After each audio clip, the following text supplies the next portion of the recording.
Hi guys, இப்போ நம்ம என்ன பார்க்க போகிறோன்னா சூப்பரான முட்டைகோஸ் ஸ்நாக்ஸ் ரெசிபி தான் பார்க்க போகிறோம். அதுக்கு வெட்டி வச்ச முட்டைகோஸை ஒரு டைம் மட்டும் வாஷ் பண்ணிடுங்க.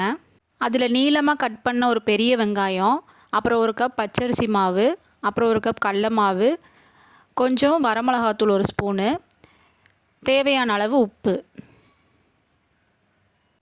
இதெல்லாம் நல்லா மிக்ஸ் பண்ணிவிட்டு கொஞ்சம் தேவையான அளவு தண்ணி ஊற்றி நல்லா பிணைஞ்சு எடுத்துக்கோங்க. ரொம்ப தண்ணியாகவும் வேண்டாம், ரொம்ப திக்காகவும் வேண்டாம், நார்மலாக இந்த அளவுக்கு பிணைஞ்சு எடுத்துக்கிட்டால் போதும். நம்ம அப்புறம் அடுப்பை பற்ற வச்சு வானிலையை வச்சு கொஞ்சம் தேவையான அளவு எண்ணெய் ஊற்றிக்கணும். நம்ம பிரட்டி வச்ச மாவெல்லாம் ரவுண்டாக ஒரு போண்டா மாதிரி போட்டு எடுத்துக்கலாம். சின்ன சின்னதாக நம்ம பக்கடா மாதிரி அப்படியே உதுத்து விட்டும் போடலாம், போண்டா மாதிரி சின்ன சின்னதாக போட்டு எடுத்துக்கலாம்.